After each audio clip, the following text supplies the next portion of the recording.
कि हमारे अगर हम सोलन की बात करें, जो जहां पर सबसे अधिक टमाटर का उत्पादन होता है, सब्जियों का उत्पादन होता है, उसके अंदर हमने ये पाया है कि जो लागत है किसानों की वो लगातार बढ़ रही है, जो सरकार की नीतियां हैं उनकी वजह से। और जो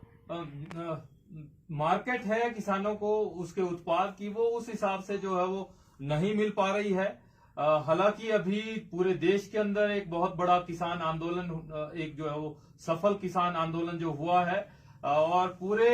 अगर देश के पैमाने पर हम देखें तो किसानों को अपनी जो साम्राज्यवाद की नीतियां हैं, नव उदारवाद की नीतियां हैं, उससे पीछे हटना पड़ा है और तीनों कृषि कानून जो है वो वापस लेने पड़े हैं। अगर हम पूरे विश्व के पैमाने पर देखें तो ये नव उदारवाद की जो है वो एक तरह से पहली हार है, जिस तरह से जो है वो सरकार इसमें पीछे हटी है। और उसका जो हमारे लोकल स्तर पर जो है वो क्या प्रभाव जो है वो पड़ेगा, या क्या प्रभाव जो उन नीतियों का जो है वो पड़ रहा है, उसके ऊपर गहनता से चर्चा की गई। और उसके अंदर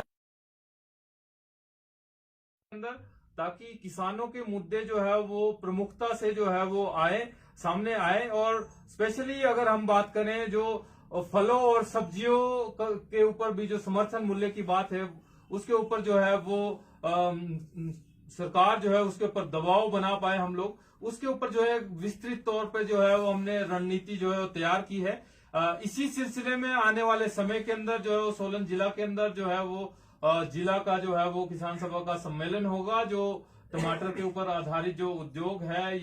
या दूध की जो समस्याएं हैं और जो बाकी जो किसानों के मुद्दे हैं, उन सभी के ऊपर जो है वो चर्चा की जाएगी। और जो साथ के साथ हमारे जो आसपास के यहाँ पर जो जिला है,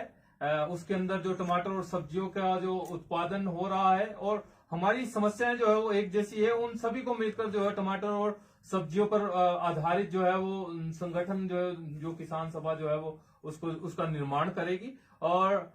इस सभी मुद्दों के ऊपर जो ये बैठक में चर्चा हुई है हमारी, उसके ऊपर आगे की बात रखने के लिए हमारे बीच में हमारे हिमाचल किसान सभा के राज्य सचिव डॉक्टर ओंकार शाह जी है, जिनका एक बहुत बड़ा तजुर्बा जो है वो किसान आंदोलन के अंदर है। वो आगे की बात जो है रखेंगे। डॉक्टर ओंकार शाह। नमस्कार जी। जैसा साथी नीतीश ने कहा है कि जो ये जिला कमेटी की आज हमारी बैठक हुई है, इसमें हमने पूरे जो किसानों की समस्या के ऊपर जो है वो चर्चा की है, और साथ में हमने चर्चा की है लगातार किसानों का आंदोलन दिल्ली के मोर्चे पे था, उसके ऊपर भी चर्चा की है। और क्योंकि ये जो किसानों का आंदोलन है ये एक ऐतिहासिक आंदोलन था, और ये जो जीत भी किसानों की हुई है इस आंदोलन की, वो एक ऐतिहासिक जीत है जो कि दुनिया में नव उदारवाद की नीतियों के आने के बाद पहली जीत जो है वो दुनिया के अंदर हुई है। और इसमें दुनिया में साम्राज्यवाद की हार हुई है, और साथ में हमारे देश के अंदर जो कॉरपोरेट द्वारा निर्देशित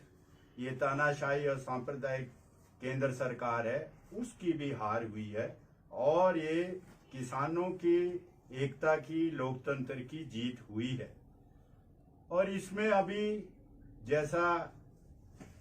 साथी नीतीश ने कहा है कि जो मुख्य बात थी वो ये है कि ये देश के अंदर जो किसानी खेती है उसको खत्म करना चाहते हैं, और उसकी जगह हमारे देश में नैगमिक खेती जो है लाना चाहते हैं। और उसी लिए ये 3 काले कृषि कानून हमारे देश में लाए गए थे कि किसानों की जमीन छुड़ा के और उनकी मंडियों को खत्म करके नियंत्रित मंडियों को ये कॉरपोरेट के हवाले की जाए। तो इसमें 3 कृषि कानून तो वापिस हुए हैं, परंतु जो असल मुद्दा है जिसकी वजह से हमारे देश के किसानी संकट में है, रोज 52 किसान आत्महत्या करते हैं। 1995 के बाद 4 लाख से ज्यादा किसान जो है आत्महत्या की है। वो इसीलिए है कि किसानों को उनकी फसल का उचित मूल्य नहीं मिलता। इसलिए जो मिनिमम समर्थन मूल्य की बात है, जो स्वामीनाथन योग की सिफारिश के आधार पर तय होनी है, जिसमें लागत मूल्य और 50% जो है लाभ मिलना चाहिए, वो लड़ाई अभी किसानों की जारी है, जिसको सरकार ने कहा है कि कमेटी बनेगी। उसमें संयुक्त किसान मोर्चा के भी उसमें सदस्य हैं और हमारी किसान सभा के भी एक पदाधिकारी उसमें, जो हमारे राष्ट्रीय अध्यक्ष हैं अशोक दावले जी, वो उसमें शामिल हैं। तो ये लड़ाई अभी जारी है और खासकर जो हिमाचल प्रदेश और सोलन जिला, जहां हम ज्यादा नकदी फसलें तैयार करते हैं, बाजार के लिए तैयार करते हैं, वो जब तक ये न्यूनतम समर्थन मूल्य नहीं होगा